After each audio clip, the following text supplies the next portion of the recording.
머리 위에 붓습니다. 주님께라면 아깝지 않습니다.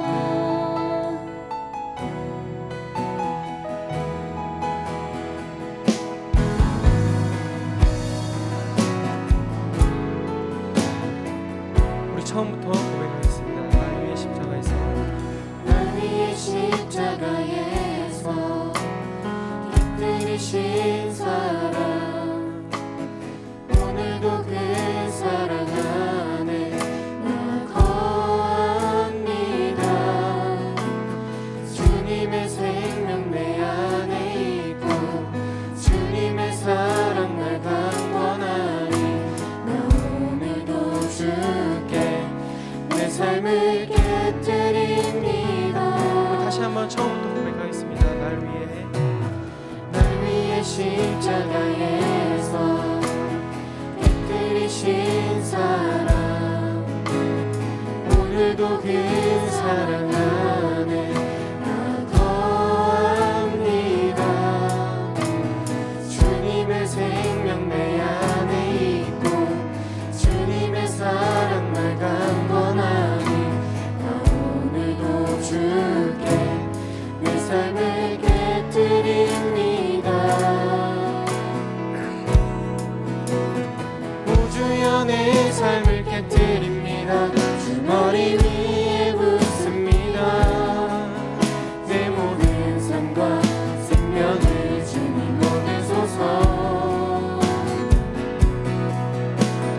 우주여 내 삶을 깃드립니다. 주 머리 위에 붓습니다.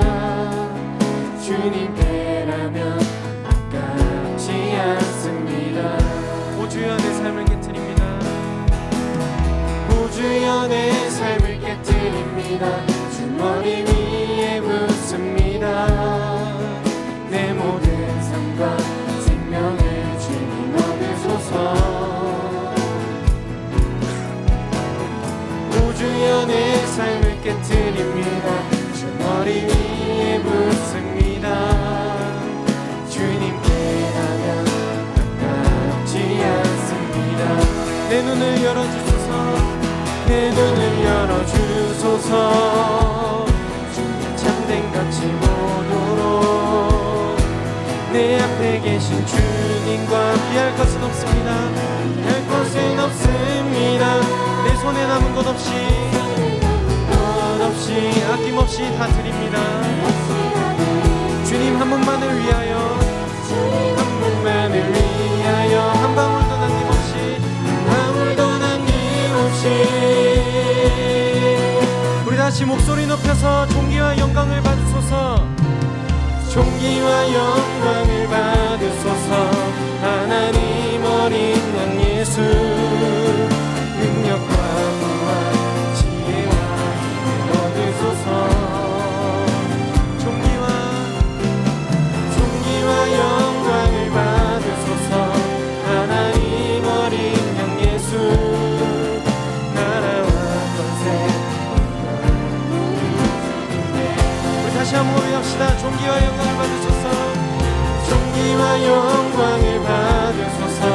하나님 어린 양 예수, 능력과 부와 지혜와 힘을 받으소서.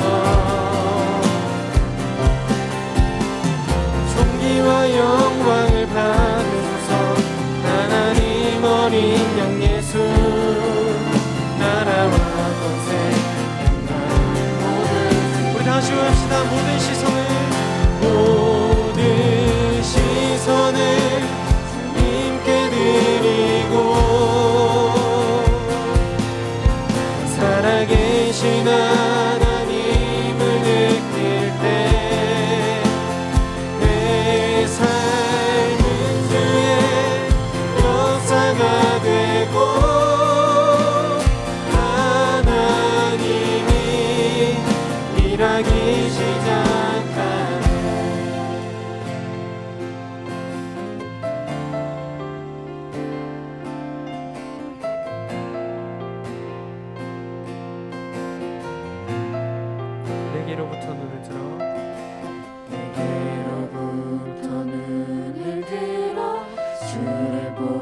시작할 때 주의 일을 보냈네. 내 작은 마음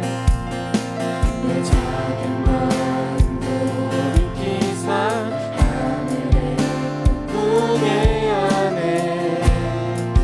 주님을 볼 때 성령이 나를 변화시켜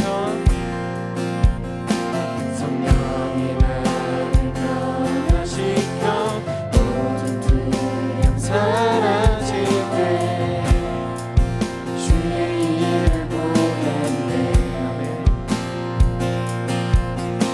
왕태였다는 가운데서 주님 알게 되리.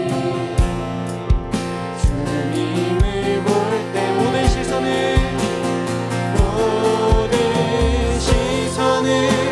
주님께 드리고 살아계신 하나님을 살아계신 하나님을 느낄 때 내 삶은 주의 역사가 되고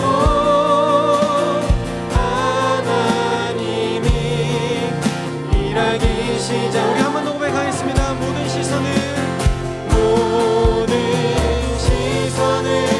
주님께 드리고 살아계신 하나님을 느낄 때 살아계신 하나님을 느낄 때 내 삶은 주의 역사가 되고 하나님이 일하기.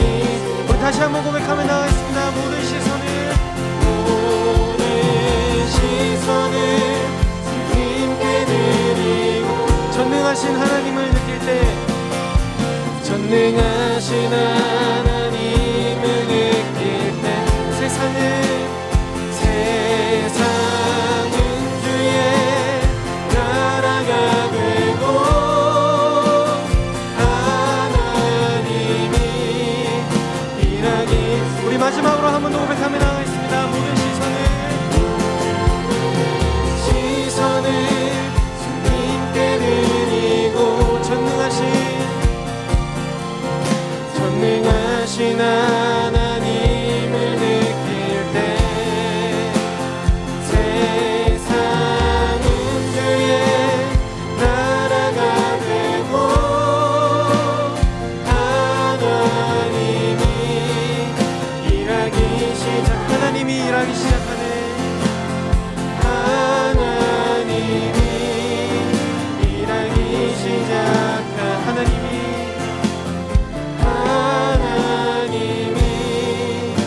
일하기 시작하네. 살아계신 하나님 아버지 감사합니다. 오늘도 이 자리에 나와 예배드릴 수 있게 하심에 감사드립니다. 이제 2021년을 마무리하는 12월이 시작됩니다. 코로나로 힘든 한 해였지만 6월의 은혜로 마지막까지 잘 마무리할 수 있도록 도와주세요. 지난 한 주간 하나님의 뜻대로 살아가지 못하고 세상과 더 가까이 한 것을 회개합니다. 용서해 주세요. 다시 시작되는 한 주간 동안 하나님을 주인으로 모시고 하나님을 항상 기억하며 살아가는 저희가 될 수 있도록 도와주세요. 오늘 예배드리는 가운데 저희의 예배를 기뻐 받아주시고 말씀 전하시는 여경규 목사님께 은혜 부어주셔서 저희에게 좋은 말씀 전할 수 있도록 도와주세요. 그리고 그 말씀을 붙잡고 한 주를 살아가는 저희에게 도와주세요. 오늘도 예배를 위해 섬기는 선생님들과 찬양팀, 미디어팀, 임원들 그리고 목사님 모두의 손길을 기억해 주시고 축복해 주세요. 항상 저희와 함께 하시는 예수님의 이름으로 기도드립니다. 아멘. 네, 이 시간 함께 말씀 읽을 텐데요. 우리 말씀 읽기 전에 한번 핸드폰 꺼내서 오늘도 전원을 끄시거나 무음 모드로 만들어 놓고 내 주머니에 넣지 말고 가방이나 혹은 밑에 이렇게 내려놓도록 하겠습니다. 네, 우리 안 움직이는 친구들은 지금 핸드폰 안 들고 왔나요? 네, 빨리 꺼내서 주머니에서 꺼내서 전원을 끄시고 이 시간은 하나님만 만나는 시간 갖도록 하겠습니다. 우리 시간 함께 읽을 말씀은 사도행전 20장 17절부터 24절까지의 말씀입니다. 저와 여러분이 한 절씩 교독하도록 하겠습니다. 제가 먼저 읽겠습니다. 바울이 밀레도에서 사람을 에베소로 보내어 교회 장로들을 청하니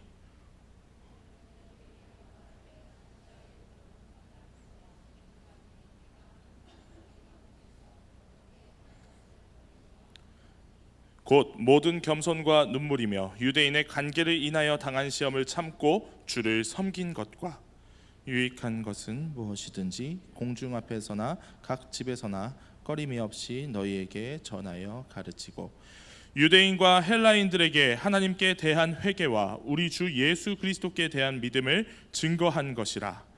보라, 이제 나는 심령의 매임을 받아 예루살렘으로 가는데 저기서 무슨 일을 만날는지 알지 못하노라. 오직 성령이 각 성에서 내게 증거하여 결박과 환난이 나를 기다린다 하시나. 함께 읽습니다. 나의 달려갈 길과 주 예수께 받은 사명 곧 하나님의 은혜의 복음 증거하는 일을 마치려 하면은 나의 생명을 조금도 귀한 것으로 여기지 아니하노라. 아멘. 네, 여러분 반갑습니다. 우리 옆 사람에게 이렇게 인사할까요? 사랑하고 축복합니다. 네, 우리 이 시간 함께 말씀을 나눌 텐데요. 제가 이전에도 몇 번 이야기를 한 적이 있는데 제가 국내 프로농구 보는 것을 굉장히 좋아합니다. 원래 이 조창민 목사님도 저처럼 이 국내 프로농구를 좋아하시고 또 저랑 또 공교롭게도 응원하는 팀이 달라가지고 그 두 팀이 맞붙을 때면 항상 우리가 커피 내기를 하면서 각 팀의 승리를 두고 커피 내기를 하면서 이렇게 재밌게 즐겼었는데 이제 조창민 목사님 안 계셔서 청소년부에 농구 좋아하는 사람은 저밖에 안 남았습니다. 그래서 참 아쉽기도 한데요. 뭐 어쨌든 저는 중학교 2학년 때부터 만으로 17년간 빠짐없이 국내 농구를 좋아했던 자타공인 농구 매니아입니다.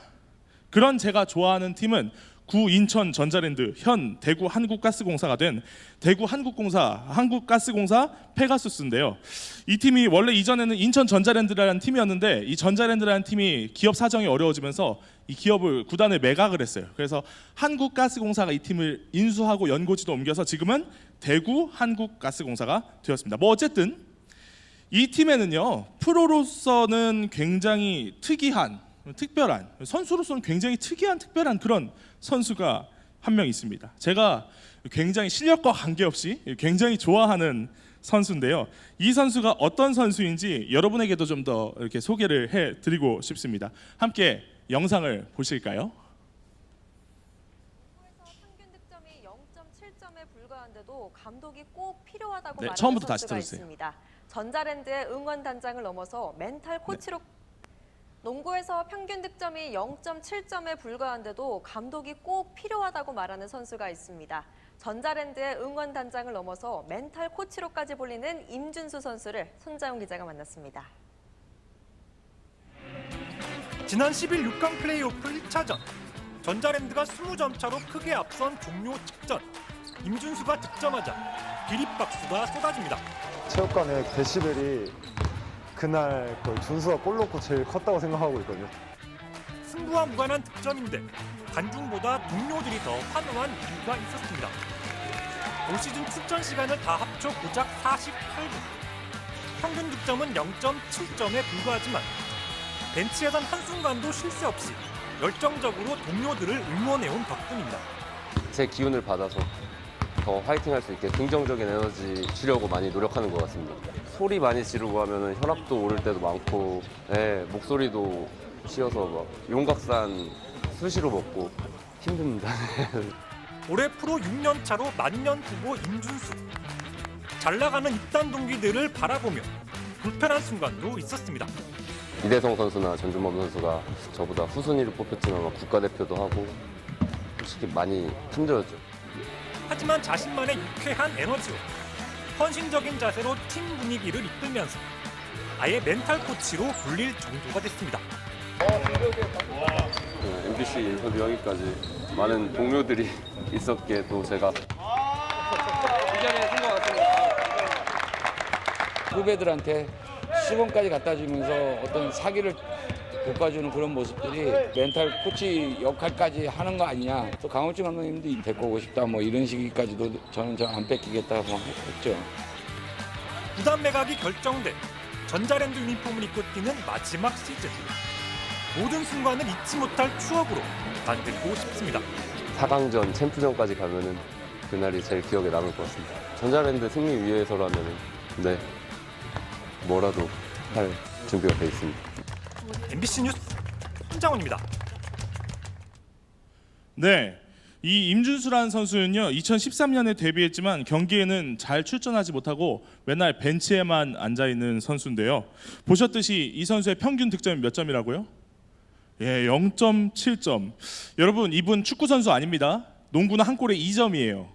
예, 이게 무슨 소리냐? 한 경기에 한 골도 제대로 넣지 못했다는 이야기입니다. 게다가 출전 시간 몇 분이라고요? 48분. 이 48분이라는 게 뭐 한 경기, 농구 한 게임에 40분이에요. 한 경기가 아니고 전 경기, 한 시즌 54경기 중에 딱 48분 출장했다는 거예요. 그러니까 이거를 평균을 내보면 54경기로 평균을 내보면 한 경기 40분 중에 이 임준수 선수가 출전한 시간은 평균 53초. 53초밖에 안 되는 것입니다. 사실 뭐 53초라고 하면은 제가 뭐 몸은 이렇지만 저도 53초 정도는 프로로서 뛸 수 있을 것 같은데 그런 시간 아닐까요? 그런데 이렇게 경기를 잘 뛰지 못하는 선수들, 보통은 이렇게 벤치에만 앉아 있는 선수들은 나중에 어떻게 될까요? 조용히 소리 소문 없이 이 선수가 있었나 없었나 싶을 정도로 정말 조용하게 은퇴를 합니다. 프로농구 선수들은 보통 3년 혹은 5년 정도 이렇게 구단과 계약을 하는데 경기에 잘 출전하는 선수들은 당연히 이제 3년, 5년 계약이 끝나면 또다시 계약을 해요. 계약을 갱신합니다. 그런데 이렇게 벤치에만 앉아 있고 막 경기에만 53초 나오고 이런 선수들은요 소리 소문 없이 사라져요. 어느 날 조용하게 은퇴를 하게 되는 것이죠. 마찬가지로 사람들은 당연히 이 임준수 선수가 계약 기간이 끝나고 나면 소리 소문 없이 조용히 은퇴하겠다 그렇게 생각했습니다. 그런데 결과는 달랐습니다. 아까 봤던 뉴스가 나왔을 때가 벌써 지난 시즌이었는데요. 지금 임준수 선수는요 계약도 연장을 했고요.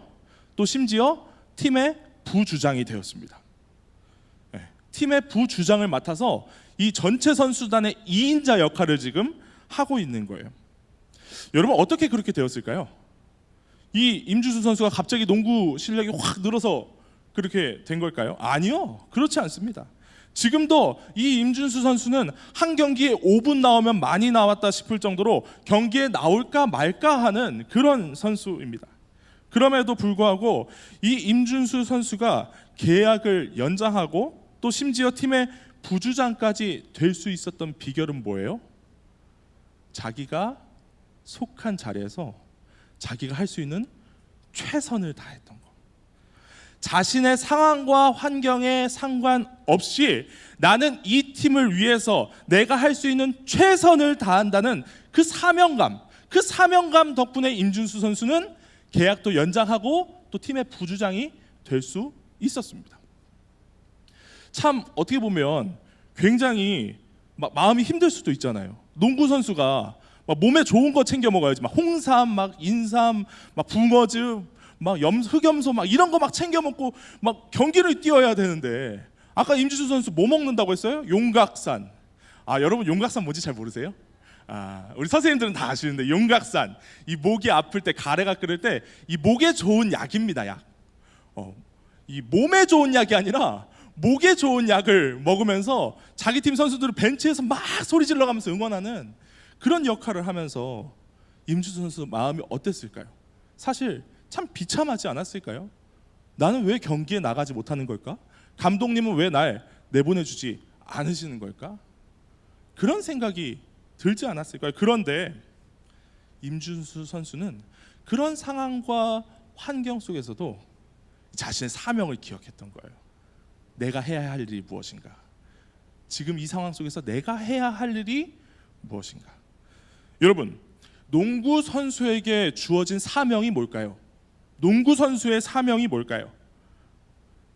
내가 막 농구를 잘해가지고 득점을 많이 하고 막 엄청난 실력을 보여줘서 인기를 얻는 것이 농구 선수의 사명일까요?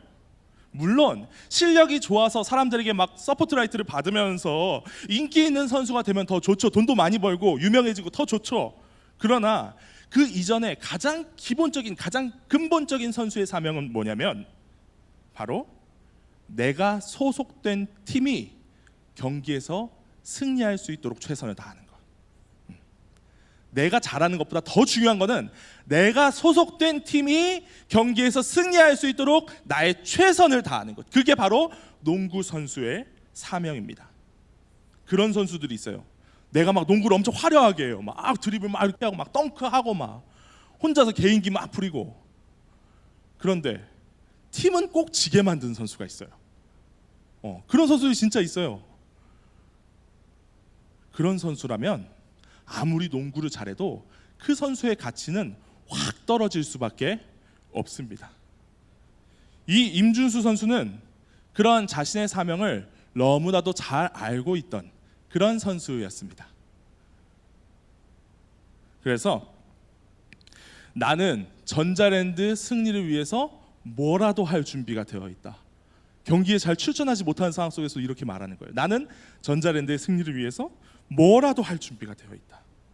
자신의 사명을 너무나도 잘 알고 있는 것이죠.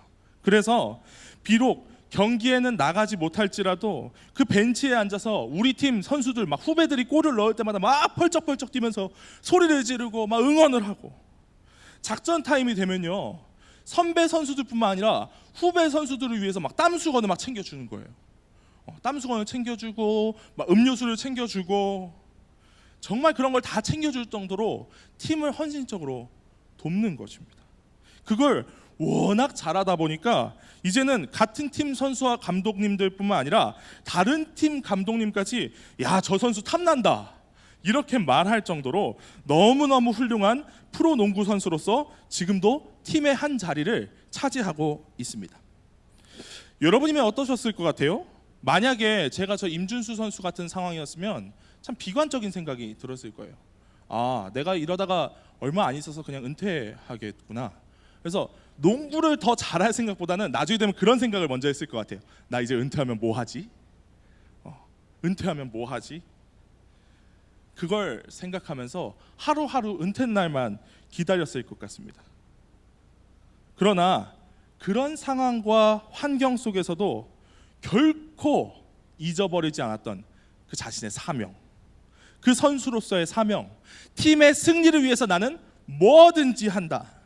그 사명감이 이 임준수 선수를 지금 이 자리까지 오게 만들지 않았나, 저는 그렇게 생각합니다. 오늘 우리가 함께 읽은 말씀 속에도요, 이 임준수 선수와 같이 어떠한 상황과 환경 속에서도 결코 자신의 사명을 잊지 않았던 한 사람이 등장합니다. 누구냐면 바로 사도 바울입니다. 오늘 말씀은 이 사도 바울이 이제 예루살렘으로 가기 전 마지막으로 에베소 교회 장로들을 모아놓고 그들에게 자신의 각오와 당부를 담은 고별 설교를 하는 내용인데요. 이 말씀 속에서 바울은 자신의 사명에 대해서 이 사람들에게 이야기를 합니다. 특별히 오늘 바울은 크게 두 부분으로 나누어서 자신의 사명을 이야기하는데요. 어떻게 나누어서 이야기하냐면, 자, 첫 번째 아는 것, 첫 번째 아는 것, 그리고 두 번째는 알지 못하는 것입니다. 저는 오늘 여러분과 함께 사도 바울이 이 자신의 사명에 대해서 대체 뭘 알고 또 대체 뭘 알지 못한다고 이야기를 했는지 살펴보면서 2021년을 지나 2022년을 준비하는 우리가 무엇을 알고 또 무엇을 알지 못해야 하는지 함께 살펴보는 시간을 갖도록 하겠습니다. 자, 첫 번째는요, 바로 사도 바울이 아는 것입니다. 함께 읽어볼까요? 시작. 사도 바울이 아는 것. 자, 오늘 말씀 18절을 함께 읽어보도록 하겠습니다. 함께 읽겠습니다. 시작. 오매 저희에게 말하되 아시아에 들어온 첫날부터 지금까지 내가 항상 너희 가운데서 어떻게 행한 것을 너희도 아는 바니. 자, 여러분, 내가 어떻게 행한 것을 너희도 아는 바니. 너희도 안다는 것은 누구도 이걸 안다는 거예요? 나도 내가 무엇을 행했는지 안다는 거예요.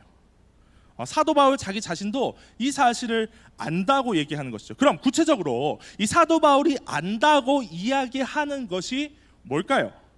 그 아는 것이 뭔지 사도 바울이 바로 다음에 이어서 설명을 하는데요. 19절부터 21절까지의 내용입니다. 우리 함께 한 목소리로 또 읽어보겠습니다. 시작.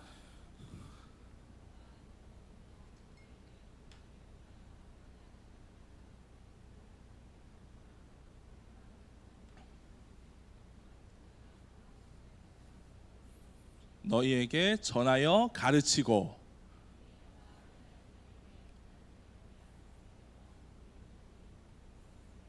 믿음을 증거한 것이라.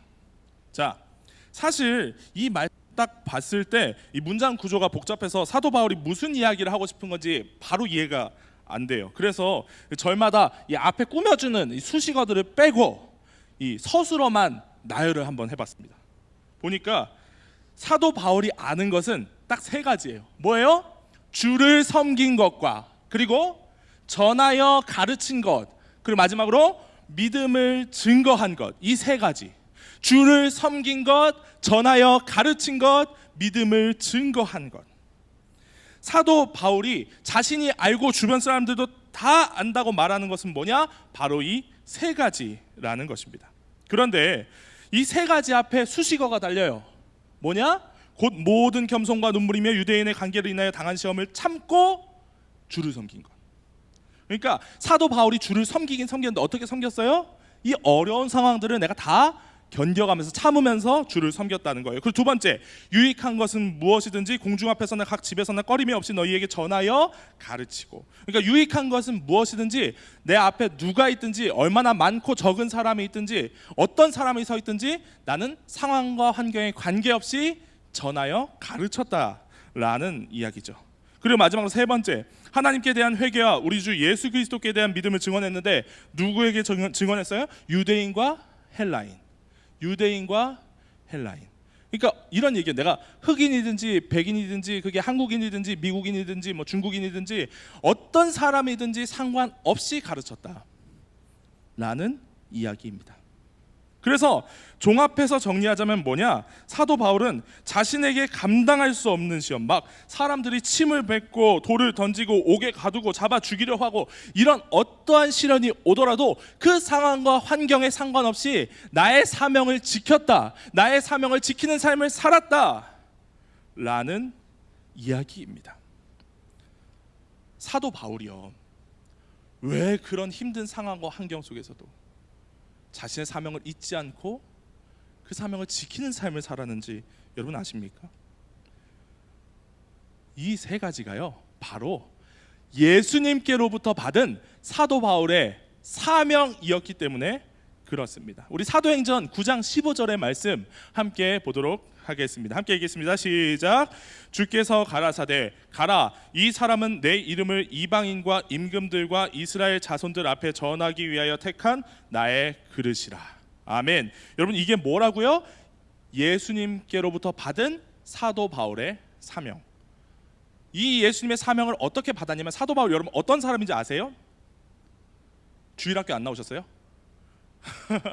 사도 바울은 어떤 사람이냐면 원래 예수님의 제자들 막 핍박하던 사람이었어요. 막 예수님의 제자들을 막 잡아다가 막 때리고 막 옥에 가두고 그렇게 예수님의 제자들을 잡으러 다니던 사람이었는데, 이 사도 바울이 예수님을 만납니다. 하늘에서 막 빛이 내려오더니 바울아, 네가 왜 나를 핍박하느냐. 이래서 눈이 멀어요. 그래서 어떡하지 하다가 예수님의 제자 중에 한 사람이 이 바울의 눈을 고쳐줍니다. 그때 사도 바울이 예수님을 만나고 이 사명을 받은 거예요. 주께서 가라사대 가라, 이 사람은 내 이름을 이방인과 임금들과 이스라엘 자손들 앞에 전하기 위하여 택한 나의 그릇이라. 그리고 오늘 말씀으로 돌아와서 사도 바울이 자기가 안다고 하는 세 가지가 뭐예요? 주를 섬긴 것, 전하여 가르치는 것, 믿음을 증거한 것. 우리 세 가지 비교해 볼까요? 자, 보세요. 이 세 가지가 다 알고 보니 원래 처음 예수님이 사도 바울에게 주셨던 그 사명이었습니다. 사도 바울을 처음 예수님이 부르셨을 때 그에게 주셨던 사명이라고요. 그러니까 오늘 사도 바울이 에베소 장로들 앞에 고백하고 있는 것은 뭐냐면, 야, 내가 1차 전도여행 다니고 2차 전도여행 다니고 수십 년의 인생을 별의별 고생을 하며 다 살아왔는데 나는 그 속에서도 예수님이 나에게 주셨던 사명을 잊지 않았다. 나는 별의별 고생을 다 하면서 살았는데도 어떤 상황과 환경 속에서도 예수님이 나에게 처음 주셨던 그 사명을 나는 알고 있다. 지금도 기억한다. 그리고 난 지금도 그 사명을 따라서 산다 라고 이 장로들 앞에서 고백하고 있는 것입니다. 사랑하는 우리 중등부 여러분, 여러분에게도 혹시 이런 사명이 있으십니까? 내가 어떤 상황과 환경에서도 잊지 않고 기억해야 할 사명, 내가 어떤 상황과 환경 속에서도 반드시 지키면서 살아가겠다는 다짐하는 그 사명이 여러분 안에 있으십니까? 여러분, 이 사명은요, 뭐 거창한 것에서부터 찾을 필요가 없습니다. 당장 이 자리에 여러분이 앉아 있는 것만으로도 저는 여러분이 주님의 사명을 잘 지키고 있는 것이라 생각합니다. 우리가 그리스도인으로서 지켜야 할 우리 생활 사명을 잘 지키고 있는 것이, 사명이란 건 엄청 막 대단한 막 그런 엄청난 것들만 사명이 아니에요. 우리가 생활 속에서 지켜야 할 사명들, 그 생활 사명들, 바로 이 예배도 그런 것이죠. 그래서 여러분, 이 자리에 앉아 있는 여러분 정말 대단한 거예요. 뭐 물론 뭐 무슨 막 오미크론 막 변이가 생겨가지고 막 전염력이 막 엄청나고 막 스치기만 해도 걸린다 그러고, 막 예전에는 막 어디 막 코로나 막 터미널에 한 명 다녀갔어요. 그러면 벌벌 떨면서 야, 거기 근처도 가면 안 되겠다, 막 거기 공기 마시면 안 되겠다, 그렇게 무서워했는데 지금 몇 명씩 나와요. 오늘 봤는데 5,350명 나왔더라고요. 역대 최다입니다. 5,000명씩 막 나와요. 야, 그런 상황에서도 나는 목숨을 걸고 이 예배 자리를 지킨다. 여러분 정말 대단한 거예요. 심지어 우리 중학교 2학년들 어디 있어요? 손 한번 들어봅시다. 우리 중학교 2학년들 손 한번 들어봅시다. 우리 이 친구들에게 박수 한번 할까요? 예, 정말 대단. 왜냐면 왜 박수를 하냐면 이 친구들이 어떤 친구들이냐면 이제 좀 있으면 시험 기간이에요. 되게 불쌍한 게 중학교 1학년들은 1학년이라서 시험을 안 치고요. 우리 중3들 다 시험 끝났죠? 중3들은 다 이제 시험 끝났어요. 고등학교 간다고 혼자 이렇게 샌드위치처럼 끼어서 시험 준비하는 와중에도 지금 제가 대충 보니까 중학교 2학년이 제일 많은 것 같아요. 예, 정말 막 대단한 친구들입니다. 이 예배 자리를 내가 지키겠다 하는 것, 정말 물론 이렇게 자리를 지키는 여러분 가운데 하나님의 놀라운 은혜가 있기를 간절히 소망합니다. 예수님께서 이 시간 공부 못한 것만큼은 다 채워주시리라 저는 그렇게 생각합니다. 그러나 결과는 늘 정정당당하게 내가 공부한 만큼 받을 것이기 때문에 이 시간 빼고 다른 시간 동안 공부 열심히 하시길 바랍니다. 마찬가지로 우리 중등부 친구들을 향해서 큰 사랑과 사명감을 가지고 이 자리에 앉아 계신 우리 선생님들도 너무너무 대단하세요. 왜냐하면 평일에 그렇게 직장에 시달리시고 요즘에는 이제 주일뿐만 아니라 토요일까지 이 자리를 지키시느라 너무너무 수고가 많으신데요. 우리 선생님들께 너무 감사하다고 우리 박수 한번 하겠습니다. 그리고 또 내년에도 동일하게 이 자리 지켜달라고 또 한번 박수 한번 하겠습니다. 예. 사랑하는 여러분, 저는 여러분이 이렇게 작은 사명에서부터 시작해서 여러분이 평생 동안 붙들고 갈 그 하나님의 사명, 내 인생 내가 이런 것들을 통해서 하나님께 영광 돌리며 살겠습니다, 그런 큰 인생 사명까지, 생활 사명에서부터 시작해서 인생 사명까지 발견할 수 있기를 축복합니다. 그래서 어떤 상황과 환경 속에서도 내가 이것만큼은 지키며 살아가겠다, 결코 흔들리지 않고 내가 하나님의 영광 위해서 이 사명 감당하며 살아가겠다, 그것이 우리 가슴 속에 하나씩은 꼭 있기를 간절히 소망합니다. 저도요, 고등학교 1학년 때 하나님 만나고 이 목회자라는 사명을 받았는데요. 사실 저는 뭐 예전에도 몇 번 이야기했지만 주변 사람들로부터 야, 너는 목회자 하면 안 된다라는 소리를 정말 많이 들었습니다. 야, 너처럼 뚱뚱해서 어떻게 사역자 할래? 그런 이야기도 많이 들었고요. 또 뭐 그렇게 나쁜 얘기뿐만 아니라 제가 노래를 잘하다 보니까 야, 너는 목회하지 말고 성악해야 되겠다, 성악이 더 잘 어울릴 것 같다, 그런 이야기를 하시는 분들도 많았습니다. 그래서 제가 무슨 짓을 했냐면 이 신학교를 다니던 중에 성악을 한번 해볼까 하고 수능 접수를 했었어요. 수능 시험 접수를 했습니다. 다른 이제 성악으로 하는 대학을 한번 가보려고 수능 시험을 여름에 접수를 했었어요. 그런데 제가 그해 그 수능을 봤을까요, 안 봤을까요? 안 봤으니까 지금 이 자리에 있는 거겠죠. 제 실력이 꽤 좋았습니다 그때. 어쨌든 안 봤으니까 지금 이 자리에 있는 거겠죠. 근데 왜 안 봤는지 아세요? 제가 그 수능 시험 접수하고 고민을 많이 했어요. 고민을 많이 했는데 그 고등학교 1학년 때 저를 하나님이 처음 부르셨을 때가 기억이 나는 거예요. 그때 하나님이 나를 목회자로 부르셨는데, 그때 하나님이 나를 목사로 부르셨는데, 내가 주변 사람들이 하지 말란다고 해서, 그리고 내가 좀 노래 좀 잘한다고 해서 그 처음 하나님 부르신 것 무시하고 내 하고 싶은 거 하는 게 맞는 걸까? 그때 부르셨던 그 하나님의 사명을 저버리고 내가 원하는 거 하면서 사는 게 맞는 걸까? 그 생각을 하니까 이게 제가 함부로 제 꿈을 바꿀 수가 없더라고요. 그리고 저는 지금도 그때 노래를 하지 않고 이렇게 목회자의 길을 가고 있는 것을 결코 후회하지 않습니다. 우리 모든 중등부 친구들도 이런 하나님의 부르심, 그 사명이 그 가슴 안에 있기를 간절히 소망합니다. 그래서 내가 그리스도인으로서 지키는 이 생활 사명들, 예배드리고 말씀 읽고 기도하는 이 생활 사명들을 잘 지키고, 또 여러분 인생 가운데 주시는 하나님의 인생 사명, 그 인생 사명을 잘 받아서 날마다 하나님께 영광 돌리며 살아갈 수 있는 그런 우리 모두가 될 수 있기를 주님의 이름으로 축복합니다. 자, 이제 두 번째입니다. 두 번째는 사도 바울이 알지 못하는 것입니다. 함께 읽어볼까요? 시작. 사도 바울이 알지 못하는 것. 자, 오늘 말씀 22절을 한번 또 함께 읽어보도록 하겠습니다. 시작. 보라, 이제 나는 심령의 매임을 받아 예루살렘으로 가는데 저기서 무슨 일을 만날는지 알지 못하노라. 자, 오늘 말씀을 보면 사도 바울이 18절부터 21절까지는 자신이 아는 것에 대해서 이야기했어요. 사도 바울이 아는 것 뭐죠? 사명, 자신의 사명. 내가 어떤 상황과 환경 속에서도 그 사명만큼은 알고 있다, 잊어버리지 않았다. 그런데 그렇게 이야기하다가 오늘 말씀 22절에서 갑자기 주제가 바뀌는 거예요. 뭐냐? 알지 못하는 것. 알지 못하는 것.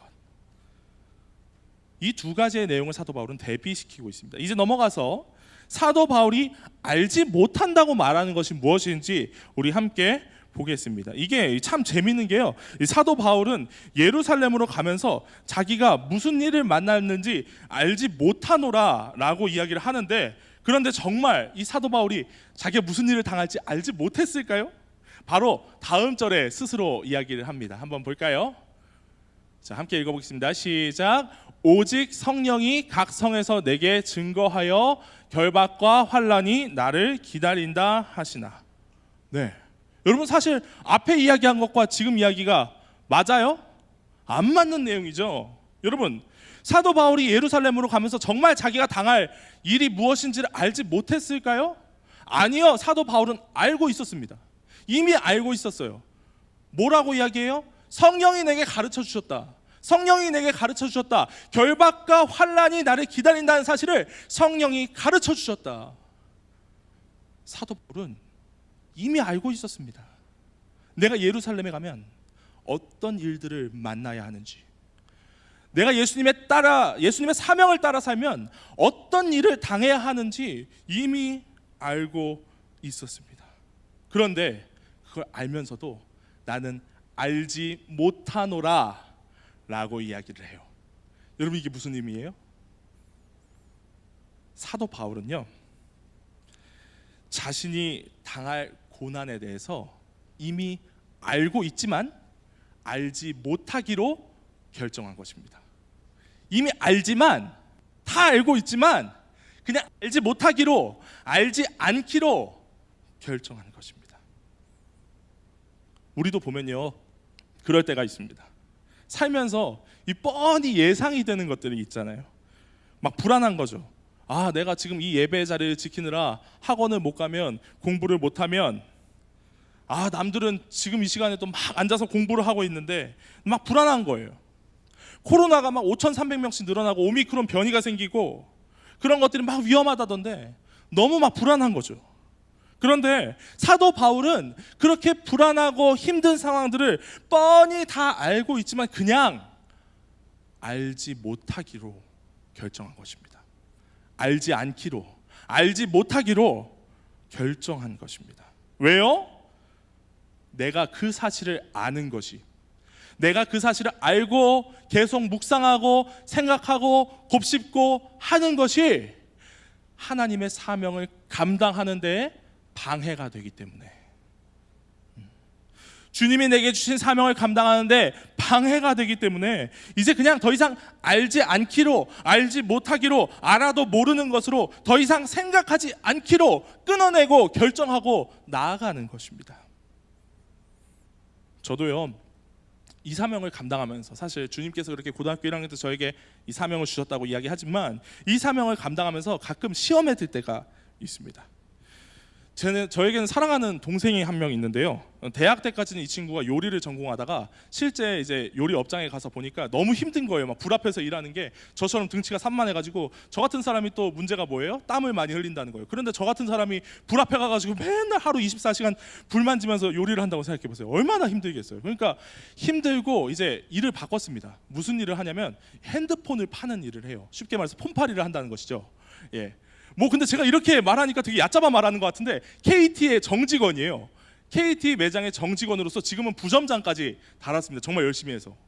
그런데요, 여러분 그거 아세요? 이게 돈을 그렇게 잘 벌대요. 돈을 진짜 잘 벌어요. 그래서 제가 지난번에 추석 때 이 집에 가서, 고향집에 가서 동생 차를 빌려 탔는데, 야, 이 차가 막 어마어마한 거예요. 막 핸들이 막 자동으로 돌아가. 이 막 차선을 인식하고 막 자율 주행을 막 하는 거예요. 그리고 막 내가 막 엑셀을 밟지 않아도 차가 자동으로 막 가고, 앞에 차가 있으면 그걸 인식해서 이렇게 멈춰 서고, 또 차가 출발하면 또 따라가고, 야, 이 막 신세계를 제가 경험했다 아닙니까? 와, 진짜 너무 좋다. 야, 너무 좋다. 그래서 그걸 보면서 와, 동생이 부럽다, 이런 생각이 들더라고요. 제가 그걸 보면서 순간적으로 상대적 박탈감이 살짝 들더라고요. 야, 동생은 이 핸드폰과는 전혀 상관없는 요리를 전공하고서 갑자기 핸드폰 회사 들어가더니 저렇게 돈을 잘 벌고 잘 살고 있는데, 나는 신학대, 신학대학원에 나와서 횟수로만 따지면 7년 동안 등록금도 엄청 내고 그렇게 어마어마한 돈을 들였는데 지금 고작 이만큼이란 말인가? 아니, 그렇잖아요. 제가 목사인 제가 동생보다 말을 잘했으면 잘했지 못하진 않지 않겠습니까? 핸드폰을 팔면 좀 더 팔았지 더 잘 팔 수 있지 않았을까요? 네. 그런 생각이 막 드는 거예요. 내가 동생보다 폰팔이 더 잘했을 것 같은데, 그런 아쉬운 마음이 드는 것입니다. 그런데 여러분, 제가 그 사실을 계속 묵상하고 생각하면 이 사역 감당할 수 있을까요? 못하죠. 제가 그 사실을 계속 생각하고 묵상하면 이 사역 못해요. 그래서 제가 어떻게 했는지 아세요? 그냥 알지 않기로 결정했어요. 생각하지 않기로 결정했어요. 그걸 더 이상 묵상하지 않고 나는 주님 주신 사명만 알겠다, 주님 주신 사명만 바라보겠다, 그렇게 결정했습니다. 왜냐면요, 그렇게 해야 주님 주신 사명을 감당할 수 있기 때문에 그래요. 여러분, 우리가 주님 주신 사명을 감당하면서 계속 우리의 어려운 상황들, 앞으로 닥쳐올 문제들, 그것들을 생각하고 묵상하기 시작하면 우리 이 사역 감당할 수 없습니다. 우리 이 사명을 감당할 수가 없습니다. 코로나 보세요. 내일은 오늘보다 나을까요? 그렇지 않아요. 코로나 처음 터졌을 때 여러분 어땠습니까? 한 달, 두 달 가면 이제 잠잠해지겠지. 그런데 점점 늘어나요. 백신 맞으면 괜찮을 줄 알았어요. 70%, 80% 다 맞았답니다. 이제 잠잠해질 줄 알았어요. 근데 점점 더 늘어나요. 요즘 많은 분들이 그런 이야기 하세요. 지금 이렇게 5천 명씩 나올 줄 알았으면 옛날에 그냥 그 몇십 명, 몇백 명 나올 때 할 거 다 할 걸. 왜 그때 안 했을까? 그런 이야기 많이 하십니다. 그런데 그렇게 앞으로 점점점 더 나빠질 것들을 자꾸 생각하고 묵상하기 시작하면요, 진짜 아무것도 못합니다. 그럼 어떻게 해야 할까요? 알지만 닥쳐올 환난들을 알지만 알지 못하기로 결정하는 것입니다. 힘들 것을 뻔히 알지만 그것들을 더 이상 묵상하지 않고 그냥 하나님 바라보고 내게 주신 사명 바라보고 그렇게 나아가는 것이죠. 바울이 그랬던 것처럼 사랑하는 여러분, 내가 뻔히 힘들 것 다 알지만 그럼에도 불구하고 그 아는 것을 내려놓을 수 있는 은혜가 여러분 가운데 있기를 축복합니다. 더 이상 생각하지 않을 수 있는 것이 은혜입니다. 힘든 일, 어려운 일, 환난들이 우리 삶에 닥쳐와요. 그런데 그것들이 닥쳐왔을 때 그것을 계속 묵상하면서 계속 생각하면서 막 밤에 밤 꼴딱 새고 잠도 못 자고 그렇게 괴로워하는 것이 아니라 그것들을 끊어낼 수 있는 것이 은혜입니다. 사랑하는 여러분, 알지만 알지 못하기로 그렇게 나의 모든 걱정과 근심을 주님 앞에 내려놓을 수 있는 그런 저와 여러분 되기를 주님의 이름으로 축복합니다. 이제 말씀을 맺습니다. 한 해를 마무리하는 12월이 왔는데요, 특별히 우리 친구들도 그렇고 우리 선생님들도 그렇고 지난 코로나 2년간 많이 힘드셨을 거예요. 그러나 여러분께 부탁드리고 싶은 것은 첫 번째, 주님 주신 사명을 기억하십시오. 주님 주셨던 사명을 기억하십시오. 내가 하나님의 자녀로서 그리스도의 제자로서 지켜야 할 사명, 이뤄가야 할 사명, 그 사명 잊지 마시고 꼭 붙잡으시기를 주님의 이름으로 축복합니다. 특별히 사랑하는 우리 선생님들, 처음 중등부 오셨을 때 기억나세요? 처음 교사로 헌신하기로 마음먹고 중등부 첫 예배 드릴 때 여러분 그때 기억나십니까? 그때 그렇게 중등부에 와서 예배하고 기도할 때 주님께서 우리 선생님들 가슴 가운데 한 명 한 명 주셨던 그 사명이 있을 거라고 저는 생각해요. 분명히 그 마음속에 부어주셨던 하나님의 꿈, 하나님의 소망, 하나님의 비전이 있었을 거라고 저는 생각합니다. 어려운 상황과 환경이지만 그 사명을, 그 사명만을 알기로, 그 사명만을 내가 붙들기로 결단하는 여러분 되시기를 축복합니다.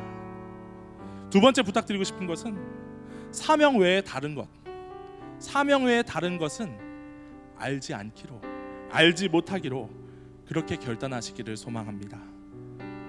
코로나 2년을 지나면서 아마 그런 생각이 많이 들었을 것 같아요. 내가 지금 뭐 하고 있는 거지? 내가 지금 이 자리를 지키고 있는 게 정말 맞는 건가? 고민도 많이 되실 것이고, 또 요즘의 사태를 보면서 앞으로는 더 힘들고 막막하겠구나, 그런 생각도 드실 수 있을 것 같아요. 그러나 그 어렵고 힘들었던 것, 앞으로의 어려움, 그런 거 묵상하는 것은 잠시 내려놓으시고 그것들을 알지 못하기로 결단하시고 처음 하나님이 내게 주셨던 사명, 그 사명만 붙들고 주님 보며 나아갈 수 있는 그런 여러분들 되시기를 또 간절히 소망합니다. 그렇게 우리 중등부 선생님, 학생, 교역자, 우리 모두가 사도 바울처럼 사명은 분명하게 기억하고 또 그 외의 것, 사명 외의 것들은 단호히 알지 못하기로 끊어내면서 올 한 해 마무리와 내년의 모든 일들, 그리고 그 이후의 모든 삶까지 오직 주님만 바라보며 하나님께 영광 돌리며 살아갈 수 있기를 주님의 이름으로 축복합니다. 우리 시간 함께 기도하겠습니다. 우리 시간 함께 기도할 때 그렇게 기도했으면 좋겠습니다. 우리에게 주셨던 그 사명을 기억하면서 또 내게 주신 사명이 없다면 그 사명, 그 주님의 사명, 내가 하나님 영광 위에 살겠습니다. 내가 하나님 바라보며 살겠습니다. 저에게 하나님의 사명을 허락하여 주옵소서. 그렇게 사명을 구하시면서 그 사명을 알기로, 알아가기로 함께 기도했으면 좋겠습니다. 또 한 가지 기도할 때에는 제가 그 사명을 가지고 나아갈 때 그 사명 감당하는 것을 방해하는 그 모든 것을 주여 내가 알지 못하게 되는 은혜가 있기를 소망합니다. 주여 나의 모든 생각과 시선을 붙들어 주셔서 사명 외의 것들은 알지 못하게 하시고 오직 주님만 바라보며 앞으로 나아가는 제가 될 수 있게 주여 역사하여 달라고 우리 시간 함께 기도하도록 하겠습니다. 기도하겠습니다. 사랑의 하나님 아버지, 우리 가운데 역사하여 주셔서 아버지 사도 바울과 같이 예루살렘으로 떠난 사도 바울의 상황과 같이 아버지 우리의 삶 가운데 함께 일하여 주셔서 아버지 우리가 하나님의 사명, 하나님께서 우리에게 부어주시는 사명만은 아버지 어떤 상황과 환경에서도 기억하고 또 하나님께서 주신 사명 외에 다른 환난과 고통과 핍박들 아버지 그 모든 어려움들은 아버지 우리가 더 이상 묵상하지 않기로 주여 결단하게 하여 주시옵소서. 그래 오직 주님의 사명만 바라보며 살아갈 수 있는 우리 모든 중등부 학생, 교사, 교육자들 될 수 있도록 주께서 은혜 베푸시고 역사하여 주시길 소망합니다. 날마다 하나님만 바라보고 나아갈 때 우리 가운데 채워주시고 역사하시는 하나님의 그 놀라운 일하심들을 바라볼 수 있는 우리 모두가 될 수 있도록 주여 일하여 주시옵소서. 주님만을 바라보며 나아갑니다. 주님만을 바라보며 나아가는 그 삶 가운데 하나님께서 동행하여 주심을 경험할 수 있는 우리 모든 중등부 될 수 있도록 주여 축복하여 주시고 은혜 베풀어 주시옵소서. 아버지 사랑의 하나님, 우리의 삶에 많은 어려움들이 있습니다.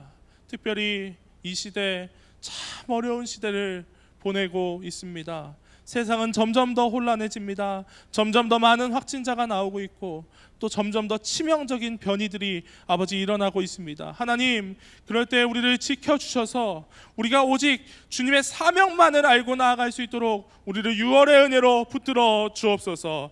또한 하나님, 우리를 괴롭히는 우리의 생각과 우리의 마음을 어지럽히는 그 다른 모든 것들, 주님 바라보며 나아가는 것 외에 다른 모든 것들은 단호하게 끊어낼 수 있도록, 단호하게 알지 못하기로 결단할 수 있도록 주여 우리와 함께 하시고 동행하여 주옵소서. 아버지, 한 주간의 삶을 살아갑니다. 한 주간의 삶 속에서 다른 고민들, 걱정들, 생각들 내려놓고 오직 하나님의 영광만을 위하여 한 주간 살다가 주님 앞에 나와 또 예배할 수 있는 우리 모든 중등부 지체들 될 수 있도록 주여 역사하여 주옵소서. 그렇게 우리가 하나님께 붙들린 삶을 살아갈 수 있는 그런 우리 모두가 될 수 있도록 주여 또한 함께하여 주옵소서. 아버지, 준비한 예물을 하나님 앞에 올려드립니다. 우리 가운데 함께하여 주셔서 그 예물뿐만 아니라 우리의 삶 또한 하나님께 거룩한 산제사로 올려드리게 하여 주옵소서. 소중하게 준비한 예물 올려드릴 때 하나님 우리 가운데 갑절의 축복을 더하여 주셔서 아버지의 그 놀라운 일하심을 경험하며 살아갈 수 있는 우리 모두 될 수 있도록 또한 주여 축복하여 주옵소서. 감사드리며 살아계신 우리 주 예수 그리스도의 이름으로 기도하옵나이다. 아멘.